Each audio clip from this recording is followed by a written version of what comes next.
Hello everyone, welcome है आपका एक बार फिर से नए शानदार इंग्लिश स्टोरी में। दोस्तों, इस इंग्लिश स्टोरी का हम लोग हिंदी में ट्रांसलेशन देखेंगे और किस तरीके से इंग्लिश टू हिंदी मीनिंग को फाइंड किया जाता है, ये टेक्निक आप सीखने वाले हैं। इसके साथ साथ नए नए वोकैब, नए नए वर्ड मीनिंग, ये तमाम चीज़ें आप इस वीडियो में सीखने वाले हैं। और मैं ऐसा करता हूँ कि डेली इस प्रकार के इंग्लिश स्टोरी के हिंदी में ट्रांसलेशन से, प्रैक्टिस से आप अपने इंग्लिश लैंग्वेज में, इंग्लिश स्पीकिंग में इम्प्रूव ला सकते हैं। Okay, so without waste your time let's get start the video and let's see what's in the story. उससे पहले इस स्टोरी का शीर्षक यह है secret of old man's fitness. ठीक है, सीक्रेट के कई सारे मीनिंग होते हैं। वैसे तो राज, गुप्त, ओल्ड मैन्स, यहाँ पे एपॉस्ट्रोफी एस जो देख रहे हैं इसका मतलब का के से जुड़ा हुआ होता है। ठीक है, यानी कि बूढ़े आदमी के फिटनेस का मतलब होता है स्वास्थ्य, यानी कि बूढ़े आदमी जो अभी भी स्वास्थ्य है, यंग टाइप का दिख रहा है, तो उसको फिटनेस कहते हैं। ठीक है, यानी कि बूढ़े आदमी के फिटनेस का राज। ठीक है, the secret of old man's का मतलब हुआ बूढ़े आदमी के फिटनेस का राज। Once Confucius was passing by a village. ठीक है, तो ये कन्फ्यूशियस जो है ये एक इंसान है। ठीक है, एक आदमी को संकेत किया जा रहा है। ठीक है, ना कि कन्फ्यूजन के बारे में बात की जा रही है। ये कन्फ्यूशियस एक आदमी है। ठीक है, यानी कि एक बार एक कन्फ्यूशियस, ठीक है, वंस कन्फ्यूशियस, एक बार कन्फ्यूशियस वाज पासिंग, गुजर रहा था, बाई ए विलेज, एक गाँव से होकर। ठीक है, यानी कि एक बार कन्फ्यूशियस एक गाँव से होकर गुजर रहा था। वेयर, जहाँ, वैसे तो वेयर का मतलब कहाँ होता है, लेकिन ये दो सेंटेंसेस को कनेक्ट कर रहा है। That's why here meaning will be जहाँ। ठीक है, इसलिए यहाँ पे इसका मतलब जो है जहाँ से होगा। वेयर, जहाँ, he saw an old man, उसने देखा एक बूढ़े आदमी को, विथ हिज यंग सन्स। ठीक है, अपने अपने युवा या फिर छोटे लड़कों के साथ। पुलिंग का मतलब होता है कि खींचते हुए। ठीक है, पुलिंग वाटर, पानी खींचते हुए, फ्रॉम द वेल, कुएं से। WELL, वेल का मतलब होता है कुआं। ठीक है, यानी कि कुएं से पानी खींचते हुए अपने छोटे बेटे को या फिर युवा लड़के के साथ जो है उसने एक बूढ़े आदमी को देखा। कन्फ्यूशियस वाज कन्फ्यूज्ड, कन्फ्यूशियस था, कन्फ्यूज यानी कि असमंजस्य में। ठीक है, यानी कि कन्फ्यूशियस जो है असमंजस्य में था। टू सी दिस, इसे देख करके, एज, क्योंकि, एट दैट टाइम, उस समय। ठीक है, एट दैट टाइम, उस समय, पीपुल्स हार्नेस हॉर्स और ऑक्सन। ठीक है, लोग जो है, एट दैट टाइम्स पीपुल, उस समय लोग घोड़े या फिर ऑक्सन यानी कि बैलों, ठीक है, घोड़े या बैलों का जोतते थे। टू पुल वाटर, पानी खींचने के लिए, फ्रॉम द वेल, कुएं से। ठीक है, यानी कि कुएं से पानी खींचने के लिए घोड़े या फिर बैलों का वो लोग जोतते थे। ठीक है, उस समय लोग बैलों का या फिर घोड़ों को जोतते थे पानी खींचने के लिए। Confucius with concern. ठीक है, तो कंसर्न का मतलब होता है चिंतित। ठीक है, यानी कि कन्फ्यूशियस चिंतित होकर के, वेंट, गया, टू ओल्ड मैन, बूढ़े आदमी के पास, एंड सेड, और कहा, why are you unnecessarily tiring. ठीक है, देखिए, वाई आर यू, आप क्यों जो है, आप क्यों, अननेसेसरली का मतलब होता है बेकार। ठीक है, नेसेसरी का मतलब आवश्यकता होता है और अननेसेसरी का मतलब आवश्यकताहीन। यानी कि आवश्यकताहीन का मतलब क्या हुआ, बेकार। ओके, यानी कि why are you unnecessary tiring, यानी कि आप क्यों बेकार के थक रहे हो, योरसेल्फ, खुद को, एंड यंग मैंस, और युवा लड़के को भी। ठीक है, युवा आदमी को, यानी कि आप क्यों स्वयं थक रहे हैं और युवा आदमी को। डेट नाउ, कि अब, वी हैव अ हार्नेस, हमारे पास जोतने के लिए हैं हॉर्सेज और ऑक्सन। ठीक है, घोड़े और बैल। ठीक है, क्योंकि अब हमारे पास घोड़े और बैले हैं, तो आप क्यों जो है खुद को और बूढ़े यंग आदमी को थका रहे हो।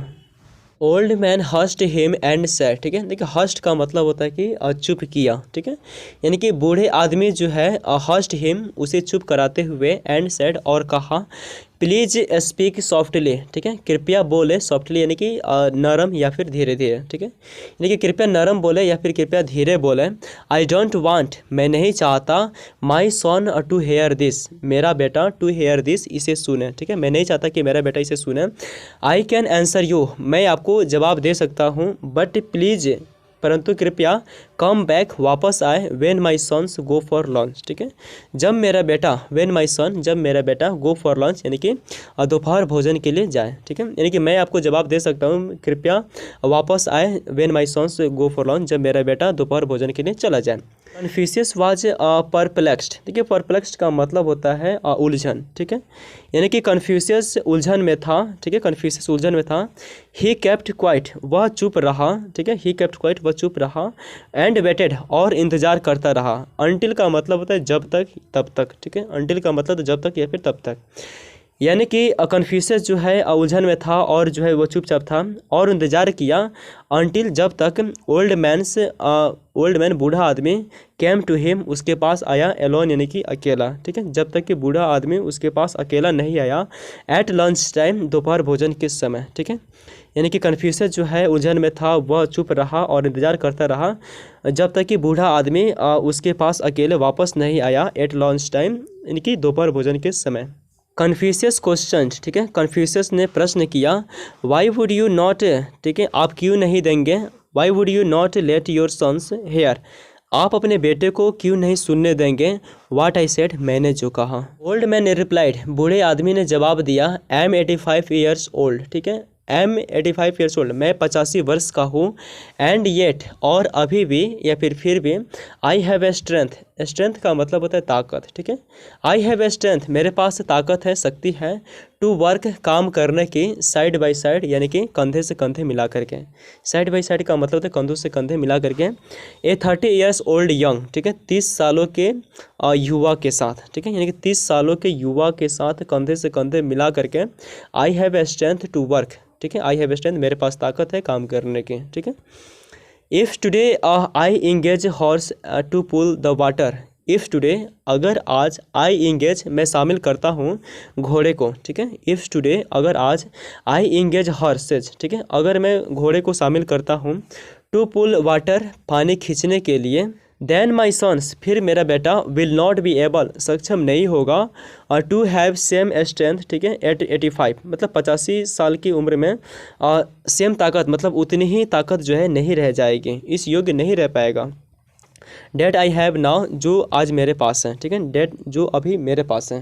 डेट्स वाई इसीलिए, आई आस्क्ड यू मैंने आपसे कहा, नॉट टू स्पीक बात नहीं करने के लिए, अबाउट इट इसके बारे में, इन फ्रंट ऑफ, इन फ्रंट का ऑफ का मतलब होता है के सामने, ठीक है, इन फ्रंट ऑफ का मतलब क्या होता है के सामने, माई सन्स मेरे बेटे। आ रही समझ में, फिर से इसका मीनिंग बतलाता हूँ कि डेट्स वाई इसीलिए, डेट्स वाई का मतलब होता है इसीलिए, आई आस्क्ड यू मैंने आपसे कहा, not to speak about it इसके बारे में नहीं बोलने के लिए, in front of my sons मेरे बेटे के सामने, ठीक है।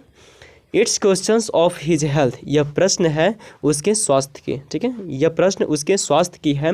वी हेयर्ड डैट हमने सुना है कि, इन टाउन्स, ठीक है, कस्बों में शहरों में, पीपुल यूज हॉर्सेज लोग जो है हॉर्सेज यानी कि घोड़ों का उपयोग करते हैं, टू पुल वाटर पानी खींचने के लिए, फ्रॉम वेल कुएँ से, ठीक है, यानी कि मैंने सुना है कि इस कस्बों में शहरों में लोग जो है घोड़े का उपयोग करते हैं, to pull water from well कुएं से पानी खींचने के लिए।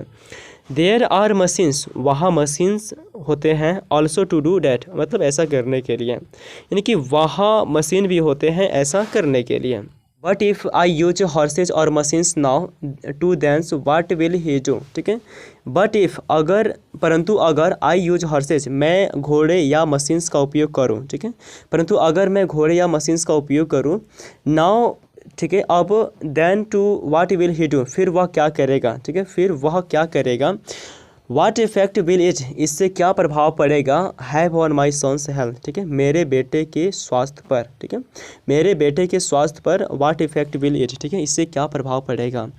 If he saved from all the doings all the hard work, ठीक है, नाउ यानी कि अगर वह अब all doing all the hard work मतलब इतने सारे कड़ी मेहनत करने से बच जाएगा, देन फिर how will he be able वह कैसे सक्षम होगा, टू मेंटेन हिज हेल्थ अपने स्वास्थ्य को बनाए रखने में, ठीक है, यानी कि how will he be able to maintain his health वह अपने स्वास्थ्य को कैसे बना रख पाएगा, ठीक है। अब आइए इसकी स्टोरी का मोरल देखते हैं। वैसे तो मोरल का मतलब होता है नैतिकता या फिर शिक्षा, यानी कि इस पूरे इंग्लिश स्टोरी से आपको सीख क्या मिली, शिक्षा क्या मिली, नैतिकता क्या मिली, आइए इसको देखते हैं। What we today will affect us tomorrow, ठीक है, आज जो हम करेंगे, वाट वी टुडे आज जो हम करेंगे, विल अफेक्ट अस हमें प्रभावित करेगा, टुमारो यानी कि कल, ठीक है, वो हमें कल प्रभावित करेगा। What we do on one hand, ठीक है, एक और जो हम करते हैं, हैज़ इमीडिएट इफेक्ट तुरंत तत्काल प्रभाव पड़ती है, ऑन द अदर्स दूसरी ओर, ठीक है, यानी कि आज जो हम करते हैं उसका दूसरी ओर तत्काल प्रभाव पड़ता है, ठीक है। नोट एज लाओ तजू सेड, जैसे कि लाओ तजू ने कहा है, वर्क एंड रेस्ट, ठीक है, काम और आराम आर बोथ यूनाइटेड, दोनों एकजुट हैं, ठीक है, काम और आराम आर बोथ यूनाइटेड, दोनों एकजुट हैं। If you wish to relax, अगर आप आराम करना चाहते हैं, ठीक है, और ट्वेल्व हार्ड, तो कड़ी मेहनत करें, ठीक है, स्ट्राइव सो हार्ड, इतना कड़ी मेहनत करें, डैट कि रिलैक्सेशंस फॉल ऑन यू, ठीक है, कि इतनी कड़ी मेहनत करो कि विश्राम तुम पर आ जाए, ठीक है, स्ट्राइव सो हार्ड, इतनी कड़ी मेहनत करो कि रिलैक्सेशंस फॉल ऑन यू, कि विश्राम तुम पर आ जाए। He who rests in day, ठीक है, वह जो रेस्ट आराम करते हैं इन डे, दिन में, ठीक है, वह जो दिन में आराम करते हैं, डिस्ट्रॉय का मतलब होता है नष्ट करना, ठीक है, यानी कि destroys his repose of night, ठीक है, रात्रि के अपने रिपोज को, रात्रि के अपने विश्राम को नष्ट कर देते हैं। Rest has to be earn, ठीक है, विश्राम को अर्जित करना होगा थ्रू लेबर, यानी कि कड़ी मेहनत से, कड़ी मेहनत से या फिर श्रम के माध्यम से, ठीक है, यानी कि आराम को श्रम के माध्यम से अर्जित करना होगा। और आइज अन्यथा, ठीक है, और आइज अन्यथा, यू शैल हैव टू पास, आपको गुजारने पड़ेंगे, यू शैल हैव टू पास, आपको गुजारने पड़ जाएंगे, ए रेस्टलेस नाइट, एक बेचैनी सी रात, ठीक है, यानी कि आप अपने ज़िंदगी में इतना कड़ी मेहनत करिए कि आराम जो है अपने मन से नहीं बल्कि वो खुद आ जाए, ठीक है, आपको ये नहीं सोचना कि हमको आराम करना है लाइफ में, ऐसा बिल्कुल भी नहीं, आप इतना कड़ी मेहनत करिए ताकि आराम जो है आपके ऊपर गिर जाए, ठीक है, आराम जो है आपको खुद आने लगे। तो ये आपका शॉर्ट स्टोरी यहीं पे समाप्त होती है। मैं ऐसा करता हूँ कि आपको इंग्लिश से शॉर्ट स्टोरी बहुत ही पसंद आए होंगे। आपको स्टोरी कैसी लगे कमेंट बॉक्स में कमेंट करके जरूर बताइएगा। मिलते हैं ऐसे किसी शानदार स्टोरी के साथ, तब तक रखिए अपना ख्याल, बहुत सारा प्यार, धन्यवाद, थैंक यू सो मच।